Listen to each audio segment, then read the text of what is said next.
किसान भाइयों, आप सभी का स्वागत है। अगस्त का महीना लग चुका है। गन्ने की बधाई बहुत इम्पोर्टेंट है, जिससे कि जो अभी तक आपने मेहनत किया है वह गन्ना आपकी वो अच्छी उपज दे। यहाँ पर हमारे किसान जो इस चैनल को देखते हैं, प्रदीप कुशवाहा जी, उनका प्लाट है। आप देख सकते हैं, उन्होंने गन्ने की बधाई की है। इसके अलावा मैंने इसमें कुछ और प्लाट गन्ने की बधाई के डाले हैं, जिसको देख सकते हैं। ये गन्ना इनका काफ़ी बेहतर गन्ना है और ये किसान सहारनपुर के हैं। इनके गन्ने की बधाई भी आप यहाँ देख सकते हैं। बहुत कम गन्ने लेकर के और बधाई की जानी चाहिए। एक मेढ़े में लगभग जितने गन्ने हों, पहली बंधाई उस पे करनी चाहिए। और पहली बंधाई ज़मीन से लगभग आप 1 मीटर की दूरी पर कर दें, जिसमें बहुत कम गन्ने लें। और फिर एक बंधाई फिर इसके ऊपर 1 मीटर की दूरी पर लगभग करें। और फिर अगली बंधाई में जो तीसरी बंधाई आप करें, उसमें 2 लाइनों को क्रॉस करके बांध दें। लेकिन इसके लिए ज़रूरी है कि जो गन्ने की लाइनें हैं, अगर वो 5 फीट की दूरी पर हैं, तो कम से कम गन्ने की लंबाई जब तक 9-10 फीट नहीं हो जाएगी, तब तक आप गन्ने की बंधाई क्रिस क्रॉस नहीं कर सकते हैं। इसका विशेष तौर पे ध्यान रखना। अब बात आती है गन्ने की बंधाई में शुरुआती तैयारी क्या होनी चाहिए। शुरुआत में यह आप सुनिश्चित कर लें जो गन्ने की पत्तियां सूख गई हों, खासतौर से जड़ों के पास में, और जो कल्ले कमज़ोर हों, मरने लायक हों और आगे गन्ना बनने लायक नहीं, उन कल्लों को भी निकाल दिया जाए।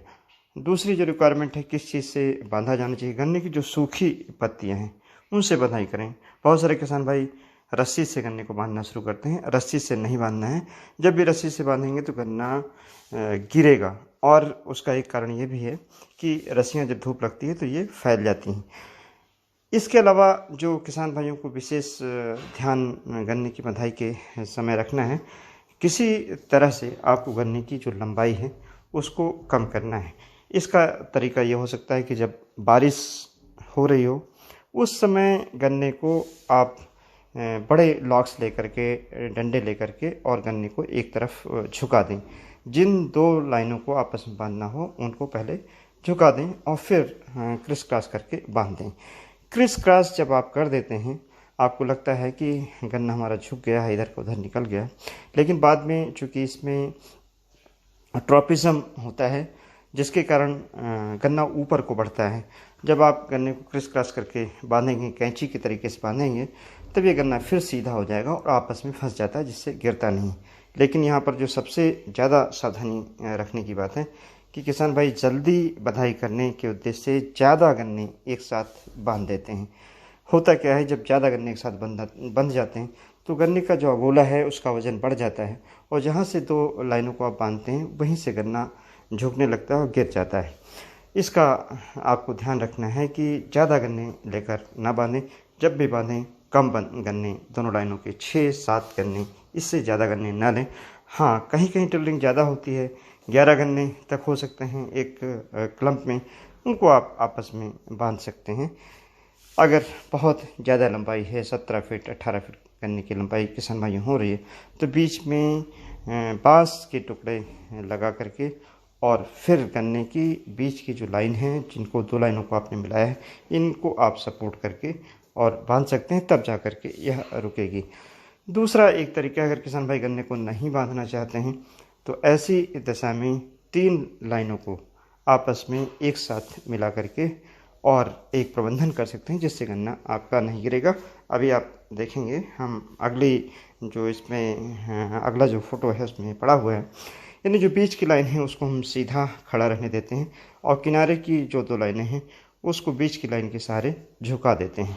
जब तीनों लाइनों को आपस में झुका देते हैं, गन्ने आपस में फंस जाते हैं, तो बीच का गन्ना बंधा रह जाता है, और 2 लाइनों की दूरी कम होने के कारण वह गन्ना ऊपर की तरफ बढ़ता है और बीच में एरेशन भी बेहतर होता है। किसान भाइयों, गन्ने की बंधाई के बाद जो खास बात आपको ध्यान रखनी है कि गन्ने की पत्ती बहुत ज़्यादा नहीं उतारनी है।